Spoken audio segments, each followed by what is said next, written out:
अस्सलाम वालेकुम नाज़रीन। उम्मीद करता हूँ आप सब लोग खैरियत से होंगे। तो हाज़िर हुआ एक नए व्लॉग के साथ। इसमें हम वो सारी चीज़ें डिस्कस करेंगे इकॉनमी के हवाले से पाकिस्तान की, कि कौन सी ऐसी पाकिस्तान में सिंड्रोम्स पाई जाती हैं, कौन से ऐसे अनासर पाए जाते हैं, किस वजह से पाकिस्तान जो है हर 6 माह बाद हर साल जो कर्ज़े जो पिछले हुकूमत ने लिए होते हैं, पिछले सालों में लिए होते हैं, उनकी किस्तें उतारने के लिए हमें किस तरह कर्ज़े लेने पड़ते हैं, और वो कौन से ऐसे अनासर हैं जो कि पाकिस्तान में इस तरह के कानून हैं जो कि पाकिस्तान की इकॉनमी को बूस्ट कर सकते हैं, उसमें रुकावटें हायल करते हैं। तो सबसे पहले मैं अपनी बात शुरू करूँगा एक कहावत से, जैसा कि आप सब लोगों ने सुना होगा कि economy not politics should be our main concern और शुड बी आवर फोकस। यानी कि सियासत नहीं बल्कि मुईशत हमारा सबसे बड़ा एजेंडा होना चाहिए और महव गुफ्तगू होना चाहिए। आप लोगों को मालूम होगा कि पिछले 1 माह से पाकिस्तान में जो सियासी चहलकदमी है वो काफ़ी ज़्यादा बढ़ गई थी, और आपने देखा होगा कि कुछ ऐसे इवेंट्स हुए जो डिस्कस हमने पहले भी किए, उनका वक्तन फ़वक्तन हम उस पर वीडियो भी बनाते रहते हैं, उसको डिस्कस भी करते रहते हैं, और उस पर जो आर्टिकल है वो भी शेयर करते रहते हैं। तो पाकिस्तान में हर दूसरा शख्स वोट ऑफ नो कॉन्फिडेंस यानी कि गैर अज़म एतमाद, नई गवर्नमेंट, इमरान खान की गवर्नमेंट को उतारना, और रूलिंग कोalition यानी कि पाकिस्तान डेमोक्रेटिक मूवमेंट की जो मूव था नए गवर्नमेंट को प्लाट करना है, तो इस तरह की बातें काफ़ी ज़्यादा चलती आ रही हैं। तो इसके अलावा आप देखते हैं कि पाकिस्तान में मौजूद हर दूसरा शख्स, हर दूसरा इंटेलेक्चुअल और हर न्यूज़ चैनल पे आप देखें तो एक बहुत बड़ा एक सियासी कंस्पायरेसी चल रही है। मैं तो इसको कंस्पायरेसी का नाम दूंगा कि हर शख्स वो बैरूनी मुदाखलत, बैरूनी साजिश का शोर काफ़ी देर से कर रहा है, लेकिन इस चीज़ पर कोई भी शख्स बात करने के लिए तैयार नहीं कि पाकिस्तान का जो 3-4 इवेंट्स इस हवाले से हुए हैं और उसके वजह से जो पाकिस्तान की इकॉनमी को नुकसान पहुंचा है, पाकिस्तान का जो इकोनॉमिक सेक्टर है उसको नुकसान पहुंचा है, उसको कैसे रिवर्स किया जाए। पाकिस्तान हमारा मुल्क यानी कि दिवालिया होने के करीब है। आप लोगों ने श्रीलंका की हालत देखी होगी, रिसेंटली वहाँ पे क्या हुआ कि गोटाबे राजपाक्सा की हुकूमत थी, कैसे उसके घर को जला दिया गया, और वहाँ पे इवन जो वहाँ पे स्टूडेंट्स थे स्कूलों में, वहाँ पर उनके एग्ज़ाम्स के लिए पेपर तक भी मौजूद नहीं थे। तो इस कदर मईशत का गिर जाना एक बायस तशवीश की सूरत होता है किसी भी सियासतदान के लिए, मईशतदान के लिए, इंटेलेक्चुअल के लिए, स्टूडेंट्स के लिए, या किसी भी ऐसे तबके के लिए जो पाकिस्तान की तरक्की के लिए कुछ ना कुछ ख्वाहिश रखता है। इस बात पर पाकिस्तान के नामवर मुर्शिदान तो बार बार याद दहानी कराते रहते हैं कि पाकिस्तान का जो बैगिंग बाउल सिंड्रोम है इसको ख़त्म कैसे करना है, और जो शुरू से एक ऐसी सिचुएशन चलती आ रही है कि पाकिस्तान अगर बैरूनी इमदाद लेता है तो आगे बढ़ पाता है, वरना वहीं पर रुक जाता है। तो आप लोगों ने देखा होगा कि ये सारी चीज़ें कुछ अभी की पैदा करदा नहीं है, बल्कि ये सब कुछ और बैरूनी डॉलर्स और जो इकानमी की मद में पाकिस्तान में जो इमदाद आती रही है इसकी बहुत लंबी एक तारीख है। ये बात हमज़ा अलवी साहब एक मुर्शिदान हैं, उन्होंने 1962 में एक ऐसे यानी कि मजमून प्रोड्यूस किया जिसका उन्वान था Pakistan and the burden of external debt, यानी कि पाकिस्तान और बैरूनी इमदाद का पाकिस्तान पर बोझ। अमेरिका की तमाम कामयाब हुकूमतों का ये एजेंडा रहा है कि कैसे हमने दूसरी ममालिक को इकॉनमी की मद में इमदाद देकर अपने जो ज़ाती मफाद हैं वो निकालने हैं, और जो अपने एक्सटर्नल जो इंटरेस्ट्स हैं उनको हमने सेव करना है। तबाही का ये वक्त पाकिस्तान में 1953 में गालिबन ये जब शुरू हुआ, जब पाकिस्तान ने दूसरे ममालिक यानी कि वर्ल्ड सुपर पावर्स के साथ जो मुईशत के मुआहदे हैं वो करना शुरू किए। उसके बाद बगदाद पैक्ट साइन किया, जिसको हम सेंटो के नाम से भी जानते हैं 1954 में, और सीटो पैक्ट साइन किया। सीटो और सेंटो बिलाशुबा एक मिलिट्री पैक्ट्स थे, यानी कि हम जब अपने मुल्क की न्यूट्रलिटी को ख़त्म करते हैं या किसी जंग का हिस्सा बनते हैं तब इस तरह के पैक्ट्स को साइन किया जाता है। पाकिस्तान जब कोल्ड वॉर का हिस्सा बना 1950s में, तो पाकिस्तान ने ये पैक्ट साइन किए। रशिया वाला पैक्ट भी साइन कर लिया, उसके बाद अमेरिका वाला भी पैक्ट साइन कर लिया, और सुपर पावर्स के साथ इकॉनमी के जो पैक्ट्स थे वो भी साइन कर लिए। तो तब से ये पाकिस्तान के जो ऐसे हालात हैं वो शुरू होते, तब से वो ये डेवलपमेंट्स होती आ रही हैं अरसा बरसा, और पाकिस्तान जो है इस नहज तक पहुंचा कि वो बात को अभी इस तरह लेकर आगे चल रहा है। ताहम इन सब बातों के बावजूद पाकिस्तान में कुछ ऐसे अनासर पाए जाते हैं जो कि इस मुल्क की तरक्की में काफ़ी ज़्यादा रुकावटें खड़ी करते हैं, उसमें हम वो सारे अनासर देखेंगे अब कि वो किस तरह वो कौन कौन से ऐसे अनासर हैं और किस तरह वो पाकिस्तान की तरक्की में रुकावटें हल करते हैं। सबसे पहली जो चीज़ आपको जिस तरह मेरे बाईजान में नज़र आ रही होगी, लिखी हुई नज़र आ रही होगी कि कारपोरेट सेक्टर के लोग, कारपोरेट सेक्टर में ज़्यादातर बड़े बड़े जो फैक्ट्रीज हैं, जिस तरह के होंडा हो गया, होंडा कार की फैक्ट्री है, इसकी मोटर बाइक्स की भी फैक्ट्री है पाकिस्तान में। उसके बाद टोयोटा की जो एक मोनोपोली है वो काफ़ी देर से चलती आ रही है। उसके बाद पाकिस्तान में जो सर्विसेज हैं, जिस तरह टेक्सटाइल मिलें होगी, कॉटन की प्रोडक्शन होगी, इसके बाद राइस का जो कारोबार है, इसमें कॉरपोरेट सेक्टर हो गया जो पाकिस्तान बाहर को एक्सपोर्ट करता है। तो ये सारी चीज़ें कॉरपोरेट सेक्टर में आती हैं। जब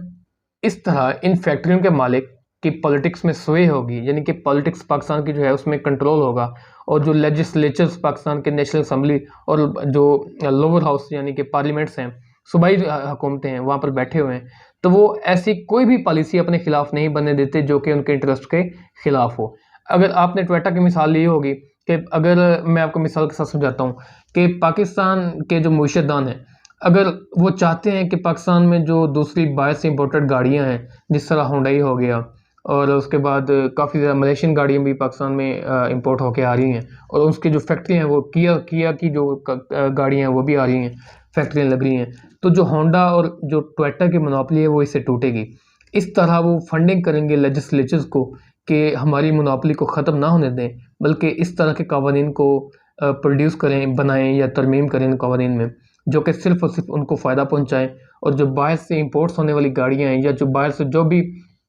बिज़नेस मॉडल लेकर आएँगे पाकिस्तान में, इस तरह की जो बड़ी-बड़ी कंपनीज़ और कॉर्पोरेट, उनको रोका जाए, बल्कि उनकी मोनोपोली को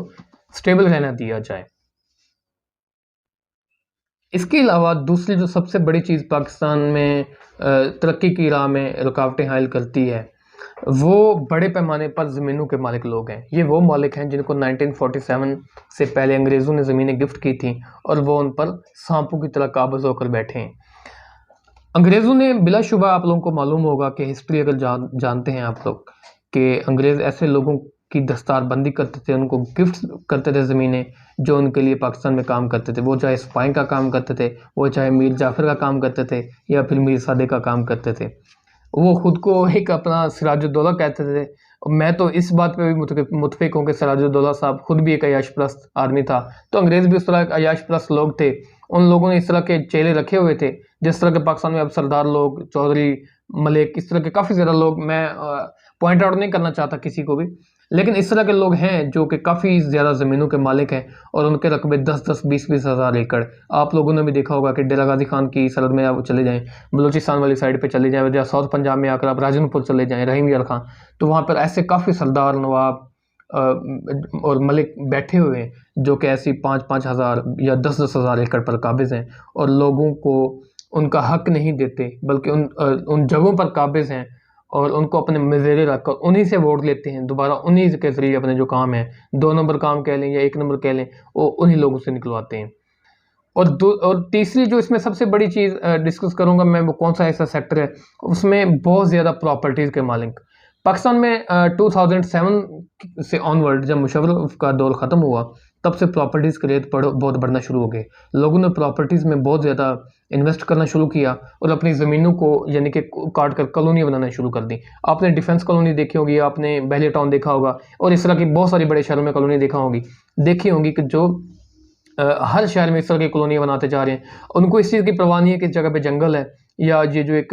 एग्रीकल्चर ज़मीन है, इसको हम बर्बाद ना करें, इसको कॉलोनी काट कर घर ना बनाएँ, बल्कि इसको यूटिलाइज़ करने दें। जो अगर गवर्नमेंट की ज़मीन है तो वो उस पर काबिज़ हो जाते हैं, जिस तरह के आपने डिफेंस हाउसिंग का सुना होगा, उसके ऊपर मलिक रियाज साहब यानी कि बहरिया टाउन का सुना होगा।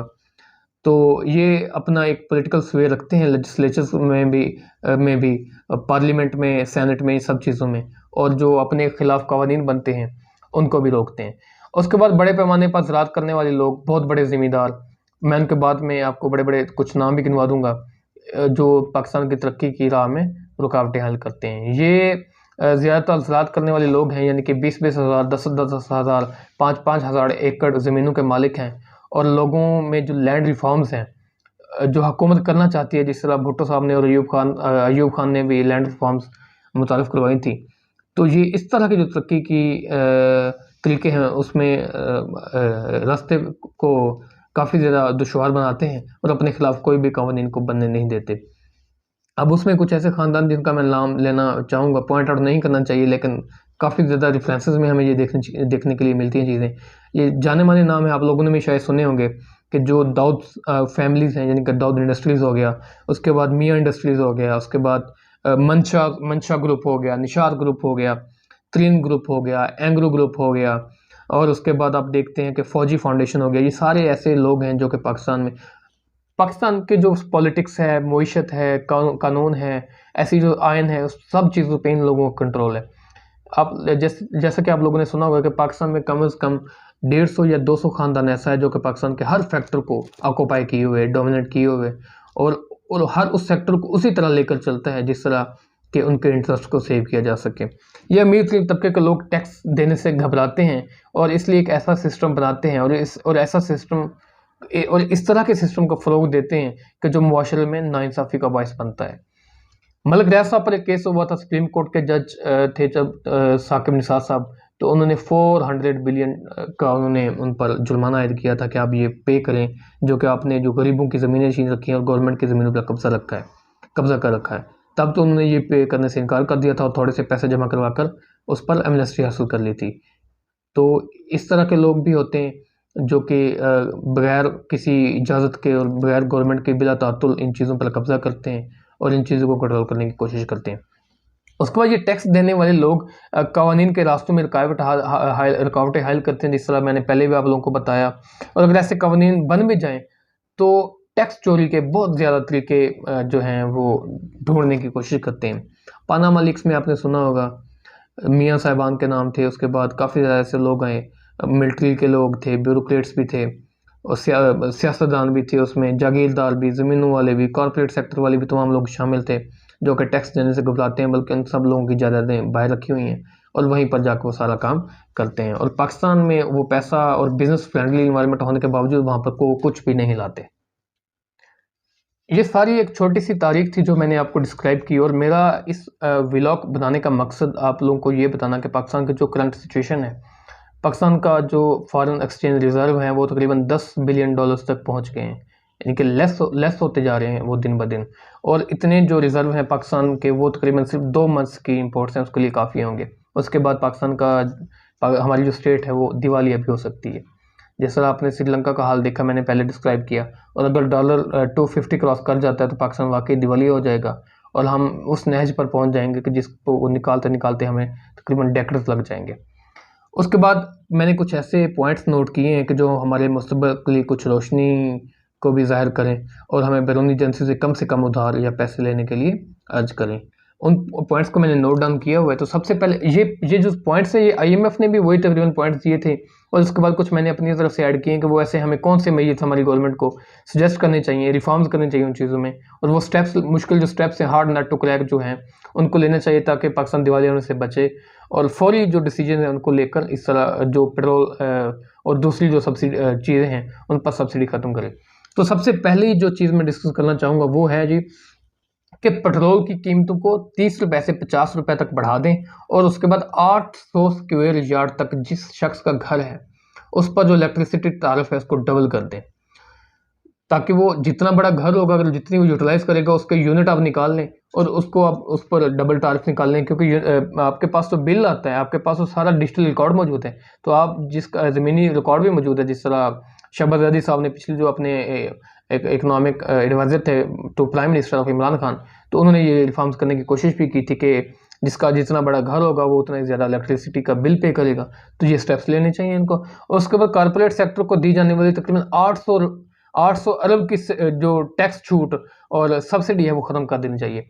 कॉर्पोरेट सेक्टर, जैसे कि मैंने डिस्कस किया पहले भी, ये पाकिस्तान की मईशत में सबसे ज़्यादा रुकावटें यही हल कर रहा है। उसको जो 800 अरब रुपए की सब्सिडी दी जाती है सालाना, उसको ख़त्म किया जाए और उन पर टैक्स लागू किया जाए, क्योंकि वो इंडस्ट्रीज अगर 100 बंदे रख भी लेती हैं तो कोई बड़ा फ़ायदा नहीं करती, लेकिन अगर वही 800 अरब पाकिस्तान की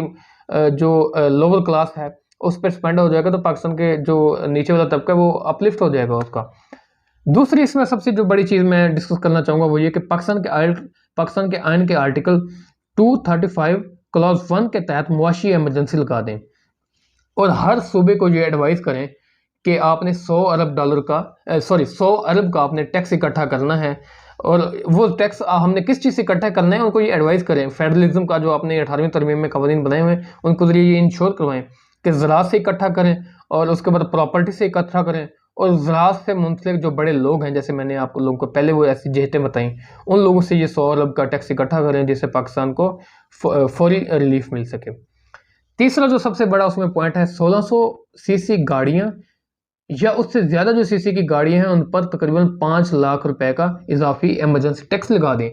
क्योंकि ऐसी गाड़ियां वही लोग लेते हैं जो पाकिस्तान के अपर मिडिल क्लास लोग हैं या फिर अपर क्लास लोग हैं। तो इस पर अगर आप टैक्स लगा देंगे, वो गाड़ियां तो लेंगे ही लेंगे, तो क्यों ना इससे पाकिस्तान की मईशत है उसको भी फ़ायदा हो। और इससे होगा क्या कि इजाफी जो 20 अरब रुपए हैं सालाना पाकिस्तान की मईशत में, वो भी शामिल होंगे। चौथा पॉइंट उसमें यह कि पाकिस्तान का जो डिफेंस का बजट है वो तकरीबन 1.3 ट्रिलियन तक पहुंच चुका है। उसमें जो नॉन कम्बैटेंट का जो बजट है, यानी कि गैर जंगजू बजट हम एलोकेट करते हैं हर साल, कि अगर कोई ऐसी सिवियर सिचुएशन जंग की बन जाती है तो हमने ये एलोकेट करना है, उसको कट करें 100 अरब, उसको कट कर दें और उसको मईशत में शामिल करें। उसको जब मईशत में शामिल करेंगे, क्योंकि जंग की तो ऐसी कोई सूरत हाल बनी नहीं हुई, अगर सिक्योरिटी के कुछ मसाइल चल रहे हैं तो उसके लिए पाकिस्तान के जो टेररिस्ट विंग्स हैं आर्मी के, जो एंटी टेररिस्ट विंग्स हैं आर्मी के, वो इसके लिए कोशिशें भी करें। वो तो एज यूजुअल चल ही रहा है, तो क्यों ना 100 अरब रुपए का नॉन कम्बैटेंट जो डिफेंस बजट है उसमें कमी करें, पाकिस्तान की मईशत को फ़ायदा पहुंचाएं। उसके बाद फेडरल डिवीजन जो है उसमें डाउन साइज करें और बाकी तमाम डिवीजन की डाउन साइजिंग बंद करें, जिससे ये इंश्योर होगा कि 18वीं तरमीम में जो डाउन साइजिंग और फेडरलिज्म शामिल थी, तो जब ये आप करेंगे तो इसमें इजाफी जो पाकिस्तान की जो मईशत है उसमें 30 अरब रुपए शामिल हो जाएंगे। इसके अलावा पांचवा पॉइंट ये है कि तमाम ज़मीनों की जो अलाटमेंट है वो गवर्नमेंट को चाहिए बंद करे, और तमाम सरकारी ज़मीनों की जो फ़रोख्त है वो पब्लिक ऑक्शन के ज़रिए होनी चाहिए, यानी कि बोली के ज़रिए होनी चाहिए। वो किसी भी आप एक बंद रूम में बैठकर उस चीज़ की सेल ना करें कि जिससे जो पाकिस्तान के रेवेन्यू के इदारे हैं, पाकिस्तान के एग्रीकल्चर इदारे हैं, वो बैठकर इस चीज़ को नेपोटिज्म और अकबा परवरी उसमें बढ़ाएं, बल्कि उसमें गवर्नमेंट के इदारों को ज़्यादा से ज़्यादा फ़ायदा हो, इसके लिए आप उसकी एक्शन करें।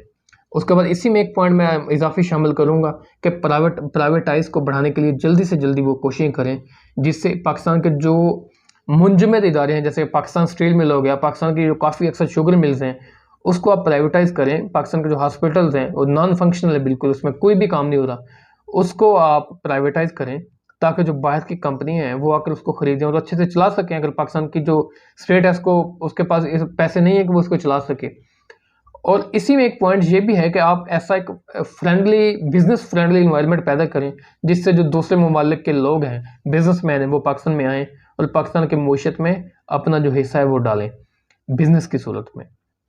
इसके अलावा मैं आपको बताता चलूँ कि इसके अलावा और भी बहुत सारे ऐसे इकदाम हैं जो कि हमारी हुकूमतों को फौरी तौर पर करने चाहिए, लेकिन इस एमरजेंसी के वक्त में तकरीबन ये 4, 5, 6 पॉइंट जो भी हैं, अगर गवर्नमेंट इसको